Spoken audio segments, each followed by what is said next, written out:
நாட்டின் ஜனாதிபதி அனுரகுமார திசாநாயக்காவுக்கும் விஜய் அவர்களுக்கும் என்ன சம்பந்தம், என்ன தொடர்பு இருக்கிறது?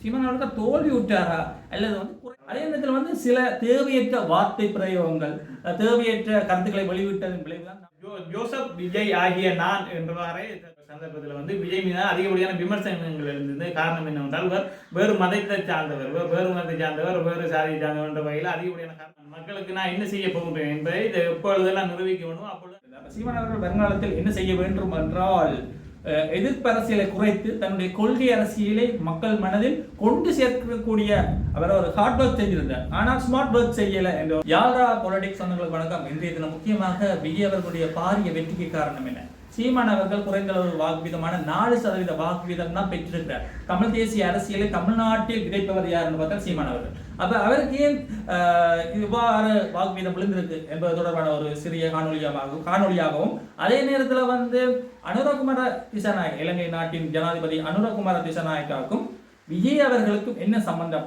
என்ன தொடர்பு இருக்கிறது சார்ந்த ஒரு காணொலியாகத்தான் இன்றைய தினம் அமைய போகிறது. அதையும் தாண்டி இன்றைய தினம் முன்னாள் ஜனாதிபதி மஹிந்த ராஜபக்ச அவர்கள் லஞ்ச ஊழல் மற்றும் குற்றத்தடுப்பு பிரிவினர் முன்னிலையில் ஆஜராகியிருக்கிறார். அது தொடர்பாகவும் இன்றைய தினம் கலைச்சிட்டேன். முக்கியமாக இந்த விடயம் பெரும் ஒரு பேசுபொருளாக மாறி வருகிறது. அப்ப இவர் சில நேரம் கைது செய்யப்பட்டால் பாரி ஒரு விளைவு ஏற்படும் என்று கூட கருதப்படுகிறது. அப்ப தொடர்ச்சியாக பார்ப்போம் என்ன நடக்க போகிறது என்பதனை. முதலாவதாக சீமான் அவர்களுடைய தோல்விக்கு என்ன காரணம், அல்லது குறைந்த அளவு சீமான் அவர்கள் தோல்வி விட்டாரா அல்லது குறைந்த அளவு வாக்குவீதத்தை பெற்று பின்தள்ளப்பட்டாரா என்ற ஒரு கேள்விதான் உருவாக்கப்பட்டது. இதுக்கெல்லாம் என்ன காரணம்? இதெல்லாம் காரணமாக அரசியல் அவதானிகள் குறிப்பிடுகிறார்கள். ஒரு வெறுப்பு அரசியல் என்ற ஒரு செயற்பாட்டை தான் சீமான் கை கொண்டிருந்தார் என்ற வகையில் தான் காரணம் குறிப்பிடப்படும். குறிப்பாக சீமான் அவர்கள் ஆரம்ப காலத்திலிருந்து கொள்கையில உறுதியானவர். மற்ற கொள்கைக்கு எதிரான எந்த ஒரு கட்சிகளோட கூட்டணி சேர மாட்டேன். விஜய் அவர்களோட கூட்டணி சேர்வது தொடர்பான ஆரம்ப கட்ட கலந்துரையாடல் மேற்கொள்ளப்பட்டாலும் காங்கிரசுடன் விஜய் சேரப்போகிற இந்த ஒரு கருத்து நிலவிய வேலையில் அவர் விலகி கொண்டிருந்தார் என்றெல்லாம் பல்வேறுபட்ட விமர்சனங்கள் இருக்கு. அப்ப கூட்டணி சேராமல் தனித்து நின்று கிட்டத்தட்ட 4% வாக்குகளை அவர் பெற்றது பெரிய விடயம். குறிப்பாக சலுகை அரசியல் அவர் மேற்கொள்ளவில்லை என்றெல்லாம் நல்ல பேர்கள் அவருக்கு இருந்தாலும், ஆனாலும் தமிழ் தேசியத்தை உயிர்நாடியாக நினைக்கின்ற தமிழ் மக்கள் வாழ்கின்ற தமிழ்நாட்டில் ஏன் அவரால் வெல்ல முடியவில்லை, ஏன் குறைந்தளவான 4% வாக்குகளை பெற்றார் என்ற ஒரு கேள்விதான் உருவாக்கப்படுகிறது. அப்ப அவர் தன்னுடைய கொள்கை அரசியலை இப்போ விஜய் 2 வருடத்துக்கு முதல் வந்தார், ஆட்சி அமைத்தார், கட்சி உருவாக்கினார், இன்றைக்கு முதல்வர் ஆயிட்டார். அப்ப விஜய் அவர்கள் இவ்வளவு இலகுவில வளர்ச்சி கண்டார். ஆனால் காலகாலமாக அரசியலையும் தமிழ் தேசியத்தையும் உயிர்நாடியாக கொண்டிருந்த சீமான் அவர்கள் ஏன் என்று பார்க்கும்போது விஜய் அவருடைய அந்த விஜயுடன் போட்டி போடையெல்லாம் இருந்ததுக்கு காரணம் அவர் வெறுப்பு அரசியலை விஜய் மீது காட்டினார். அந்த விஜய் வந்த உடனே டக்குன்னு தன்னுடைய கொள்கைகளை பரப்புவதை விடுத்து விஜயன் அவர்கள் சேறு பூசுவதற்காகவும் அல்லது திமுக அதிமுக சேறு பூசுவதை தான் இவர் மேற்கொண்டாரா என்ற ஒரு கேள்விதான் உருவாக்கப்பட்டிருக்கிறது.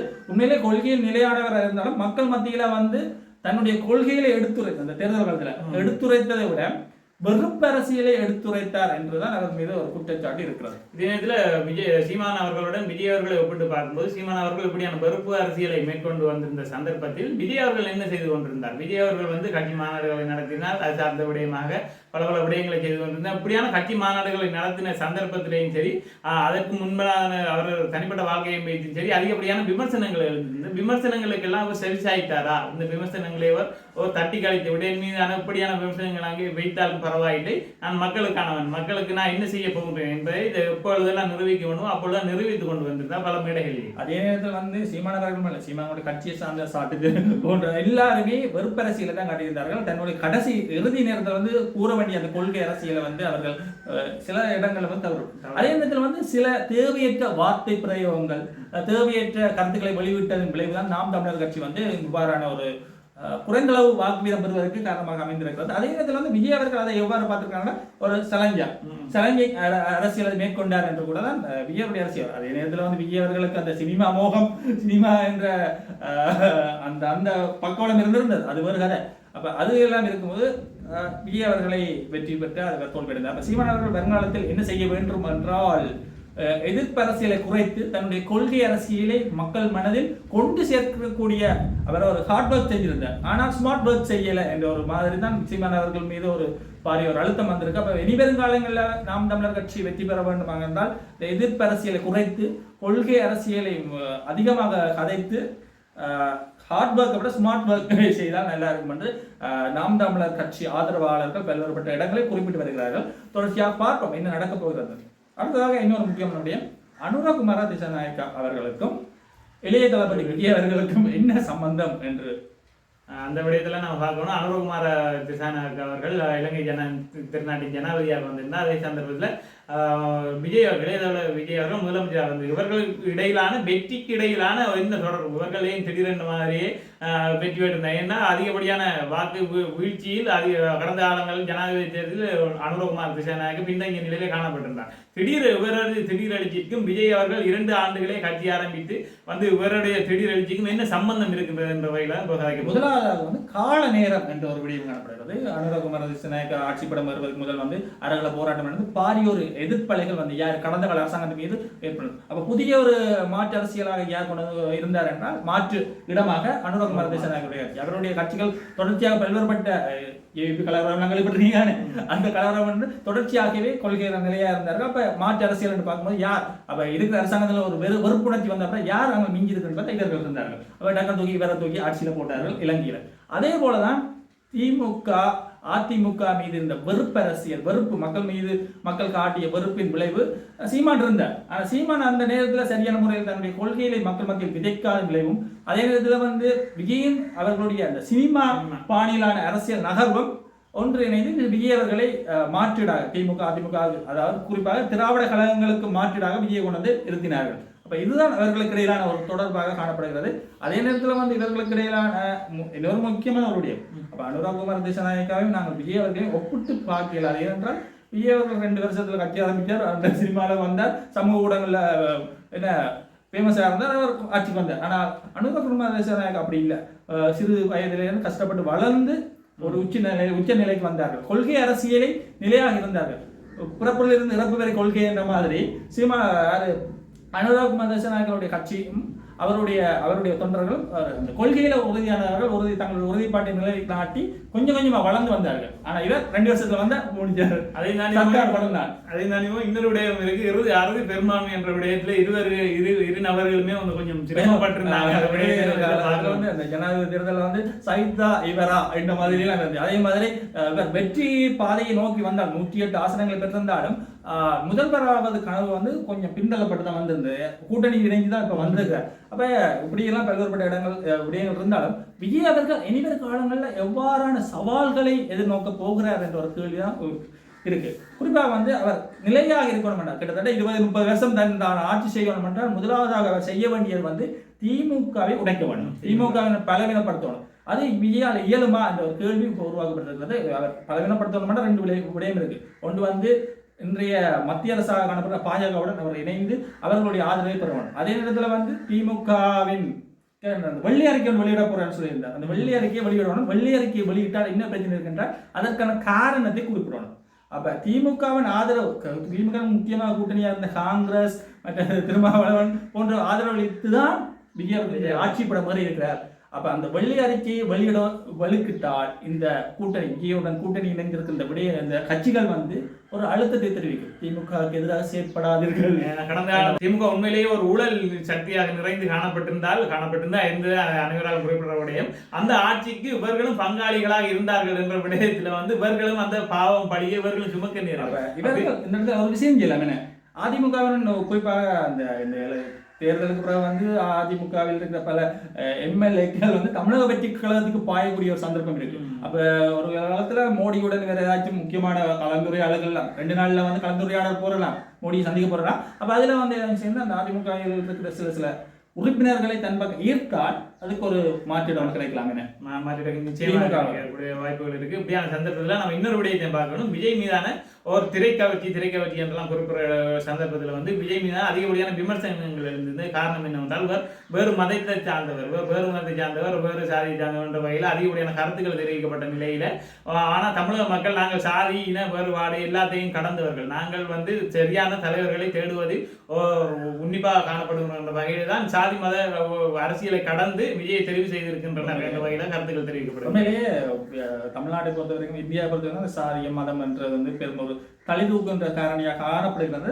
வெளி உலகத்திற்கு கருதுகின்றனர். ஆனால் இந்த தேர்தல் வந்து விஜய் அடித்து நொறுக்கி இருக்கிறார். சாதி மதத்தை தமிழ் மக்கள் காண்பதில்லை என்பதை வந்து நிரூபித்திருக்கிறார்கள். என ஒரு உண்மையான கொள்கையும் அல்லது தங்களுக்கு பிடித்த நபர் யாராக இருந்தாலும் தங்களுக்கு இவர் நம்பிக்கையாக இருந்தால் அவர்கள் சாதி மதம் பார்க்க மாட்டார்கள் என்ற ஒரு விடயத்தை வந்து தமிழ் மக்கள் நிரூபித்திருக்கிறார்கள். அப்ப உண்மையில வரவேற்கக்கூடிய விடயம். காரணம் என்னன்னா, நாங்கள் இந்த விடயத்தை குறிப்பிடுறதுக்கான காரணம் விஜய் அவர்கள் ஜோசப் விஜய் ஆகிய நான் என்றவாறே தனது முதலமைச்சர் பதவியை ஏற்றுக்கொண்டார். கடந்த காலங்களில் அவர் வந்து ஒரு கிறிஸ்தவனாக காணப்படுகின்றார் என்ற வகையில் பாஜகவை சேர்ந்த அதிகப்படியான மக்கள் வந்து கருத்துக்களை தெரிவித்தனர். பாஜக உறுப்பினர்கள் கிறிஸ்தவ சமயம் சார்ந்தவர் கிறிஸ்தவத்தை பரப்ப பார்க்கிற என்ற வகையில் அதிகப்படியான விமர்சனங்கள் இருந்தாலும், ஆனால் தமிழக மக்கள் இதெல்லாம் பார்த்தாங்களா? இல்லை, எங்களுக்கான தலைவர் தான் முக்கியமே தவிர நாங்கள் மதங்களை கடந்தவர்கள் என்ற வகையில் மீண்டும் மீண்டும் பாஜக அப்படி சில கட்சி உறுப்பினர் சொன்னாலும் பாஜக தொண்டர்கள் வேற வந்து விஏக்கு ஆதரவு அளித்ததன் பிறகுதான் இவ்வாறு பெரும்பாலான வாக்குகளை வந்து விஏ பெற்றிருக்காங்க. அப்ப இதெல்லாம் ஒரு புறம் இருக்க நாங்கள் இன்னொரு முக்கியமான விடயத்தை பார்க்கணும், விட்டதிலே தொடர்போம். என்னன்னா, மோடி அவர்களுக்கு வந்து விஜயனுடைய ஆதரவு தேவைப்படுகிறது. அப்ப மோடி அவர்களுக்கு பாஜக ஒரு 8 கனியாக இருப்பது வந்து தமிழ்நாடு, கர்நாடகா, தெலுங்கானா, கேரளா போன்ற இடங்கள் வந்து மோடி அவருடைய அந்த கட்சிக்கு வந்து 8 கனியாக இருக்கு. அப்ப விஜய் அவர்கள் வந்து ஒரு திரைப்பிரபலம். இந்த 4 பிரதேசங்களிலேயும் விஜய் அவர்களுடைய செல்வாக்கு அதிகம். அப்ப காங்கிரசுடன் இணைந்து விஜய் அவர்கள் ஒரு தன்னுடைய முகங்களை இந்த 4 இடங்களையும் பரப்பினால் பாஜகவுக்கு பெரும் ஒரு தலையீடியாக மாறும். அப்ப பாஜக விஜயை கைப்பற்றுவதற்கு எண்ணுவார்கள். அப்ப இது எப்ப தாக்கம் செலுத்த போதுன்னா 2029ஆம் ஆண்டு வரப்போகின்ற நாடாளுமன்ற தேர்தலில் வந்து பாரிய ஒரு செல்வாக்கு செலுத்தல். அப்ப இதை தொடர்ச்சியாக பல்வேறுபட்ட விடயங்கள் நகர்த்தப்படுகிறது. இப்ப பாஜகவும் காங்கிரசுக்கும் பெரும் ஒரு போட்டி நிலவுகிறது. என விஜய் யார் பக்கம் ஈர்ப்பது என்று அப்ப டக்குன்னு சொன்னார்கள், திமுக விட்டு நாங்கள் வந்து உங்களுக்கு கூட்டணியாக ஆதரவில்லை, கூட்டணியாக சேர்வோம்னு காங்கிரஸ் வந்து உடனே ஒட்டி கொண்டார்கள். விஜயனுடைய பதவி ஏற்புல வந்து உடனே யார் வந்திருக்கார்? ராகுல் காந்தி வந்திருக்காரு. அப்ப இந்த இடத்துல மோடி அவர்களுக்கு ஒரு சிறிய ஒரு பெரிய ஒரு தலையீடு தான், தலையீடு என்று ஏற்பட்டிருக்காங்க. ஆனால் இந்த தலையீடியை விஜய் பயன்படுத்தி திமுகவுக்கு எதிரான அந்த வெள்ளை அறிக்கையை இவர் வெளியிடலாம். அதிமுக சார்பில் இருக்கிற சில எம்எல்ஏக்கு தன் பக்கம் ஈர்க்கலாம். அப்ப இவ்வாறான காய் நகர்த்தினால் விஜய் இன்னும் ஒரு 20-25 வருடம் தொடர்ச்சியாக ஆட்சி செய்வார். எம்ஜிஆர் போல நிரந்தர முதல்வர் என்ற மாதிரி ஒரு கனவை அடையலாம் என்ற ஒரு சாத்தியப்பாடு தான் காணப்படுகிறது. ஆனால் விஜய் அவர்கள் எவ்வாறு இதை அணுக போகிறார், தன்னுடைய மாற்று அரசியலை எவ்வாறு நகர்த்த போகிறார் என்பதுதான். அதையும் தாண்டி பாஜகவும் உண்மையிலே தமிழ்நாடை எப்பொழுது கைப்பற்றலாம், தமிழ்நாடை கைப்பற்றுவதை தாண்டி தமிழ்நாடை கைப்பற்ற முடியாது என்ற ஒரு சந்தர்ப்பத்தில் தங்களால் ஒரு நிர்வகிக்கப்படும் ஒரு ஆட்சியை தமிழகத்தில் நிர்வகிக்க வேண்டும் என்ற ஒரு நிலைப்பாட்டிலாக பாஜக இருந்து கொண்டிருக்கும். அது காரணம் என்னவென்றால் திமுகவை எப்பொழுது அடித்து நொறுக்கலாம் என்ற ஒரு சந்தர்ப்பத்தை பாஜக அதிகப்படியான நேரங்களில் பார்த்து கொண்டே இருந்தது. இதை விஜயை பற்றி இதையும் சந்தர்ப்பமாக பயன்படுத்த போகிறார்களா பாஜக என்பதை பார்த்துக் கொள்ள வேண்டும். அதே நேரத்தில் வந்து இப்ப காங்கிரஸோட விஜய் இணைந்திருக்கிறார். அப்ப அது ஒரு திமுக ஒரு பாதுகாப்பு வலையமாக தான் காணப்படுகிறார். ஆனால் விஜய் அவர்கள் தன்னுடைய அரசியலை மேற்கொள்ள போகிறாங்க. இந்த மத்திய அரசாங்கத்தை ஆளுகின்ற இந்த காங்கிரஸ் மற்றும் பாஜகவை எவ்வாறு எதிர்கொள்ள போகிறார், அவர்களுக்கு இடையிலான எவ்வாறு தன்னுடைய அரசியல் முன்னெடுக்க போகிறார் என்பதில் தான் விஜயன் அவர்களே தமிழக வெற்றி கழகத்தின் இது காணப்படுகிறது. அதே நேரத்தில் வந்து உங்களோட கட்சி போராட்டங்கள் தானே தமிழ் மக்களுக்கு அங்கு தமிழ்நாட்டு மக்களுக்கு என்னத்தை பெற்றுக் கொடுக்க முடியும் என்ற ஒரு விடயமும் அங்கு காணப்படுகிறது. அப்ப வெள்ளை அறிக்கை வெளியிடுவதன் அவசியம் இருக்கு. என வெள்ளை அறிக்கை வெளியிடுவதோடு அதற்கான காரணத்தை கண்டறியணும். அப்ப வெளிநாடுகளில் தேங்கி நிற்கும் தமிழ்நாட்டு மக்களுடைய பணத்தினை மீண்டும் கொண்டு வரணும். அப்ப இவ்வாறு காய் நகர்த்தலை விஜய் அவர்கள் சரியான முறையில் செய்தால் அவர் மீண்டும் மீண்டும் மீண்டும் தேர்தல் வெற்றி பெறுவார். அதே நேரத்தில் வந்து சட்ட ஒழுங்கை அவர் பேண வேண்டும். உடனடியாக சில விடயங்கள் அவர் செய்திருக்கிறார். அவர் தேர்தல் பதவியேற்றவுடன் ஒரு காலவாசம் தாங்க எல்லாம் கஜானா எல்லாம் காலியா இருக்கு என்ன மாதிரிலாம் சொல்லியிருக்கிறார். அவருடைய கருத்து அந்த வகையில் அவர் டாஸ்மாக் இந்தியா பொறுத்தவரை டாஸ்மாக் இங்கே சாராய கடை என்ற கிட்டத்தட்ட 717 டாஸ்மாக்களை அவர் வந்து இழுத்து மூடுவதற்கான உத்தரவை பிறப்பித்திருக்க. இந்த டாஸ்மாக்கள் கோயில்கள், பாடசாலைகள் போன்றவற்றை அண்டியுள்ள இடங்களில் இல்ல டாஸ்மாக்களை தான் திறந்து மூடப்போகின்றார் என்ற வகையில் தான் கருத்துக்கள் தெரிவிக்கப்பட்டது. சிங்கப்பெண் திட்டத்தையும் அறிமுகப்படுத்தியிருக்கிறார். உடனடியாக பெண்களுக்கான பாதுகாப்பை வழங்க முக்கியமாக வாக்குறுதிகள் வந்து இளைஞர்கள் அவருக்கு வாக்களித்திருந்தார்கள். அவர்களுக்கு நிறைய வாக்குறுதியை வழங்கினார்.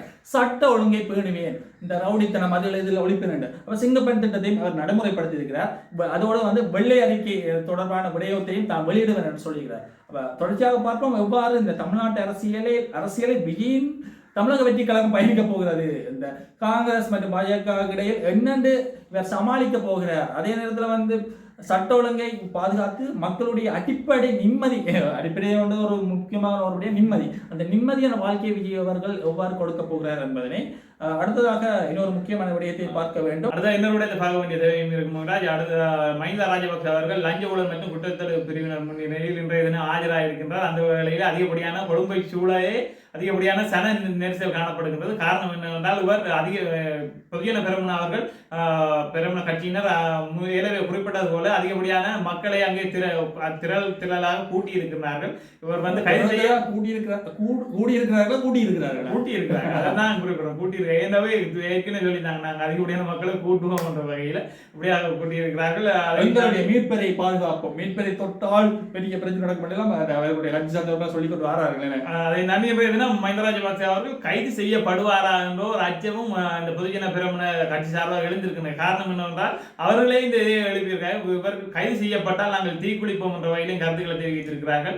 அப்ப இவர் உண்மையிலே கைது செய்யப்பட்டால் நாடு ஓர் சில குளறுபடிகளை சந்திக்கவும் வாய்ப்பு இருக்கின்றதாக தான் கருத வேண்டிய அண்மையில வந்து இந்த ஊழலுக்கு எதிரான அரசாங்கம் சொல்லி அந்த அனுராகுமார திசன அவர்களுடைய அரசாங்கத்துக்கு எதிராக என்ன நுகர்கொடையில வந்து பாதி ஒரு போராட்டம் பெரமுன ஆரம்பித்து வச்சிருந்தது. அதுல வந்து புஷ்பானமாக போனது. அதே மாதிரி ஒரு புஷ்பானம் தான் நடக்குமே தவிர எந்த ஒரு புஷ்பானமும் இங்கே வெடிக்காது என்ற மாதிரி காணப்படுகிறது. அப்ப இவர்களுடைய அரசியல் காலாவதியாகிவிட்டது என்பது வந்து எல்லோரும் அறிந்த உண்மை. அப்ப மக்களுக்கு தேவை நிம்மதியான வாழ்க்கை. அந்த வாழ்க்கையை யார் தருகிறார்களோ அவர்களுக்கு பின்னால் மக்கள் செல்வார்கள். அப்ப பார்ப்போம் தொடர்ச்சியாக என்ன நடக்க போகிறது இலங்கை திருநாட்டில். தமிழ்நாட்டை பற்றியே காய்ச்சி கொண்டிருக்கோம், இலங்கை பற்றி கிடைக்க தலைவர். அப்ப தொடர்ச்சியாக பார்ப்போம். நீங்க தொடர்ச்சியான இவ்வாறான செய்திகளை உடனுக்குடன் அறிய என்ன எதனை அணுக வேண்டும். ஜாதா பள்ளி. நன்றி, வணக்கம். நன்றி, வணக்கம்.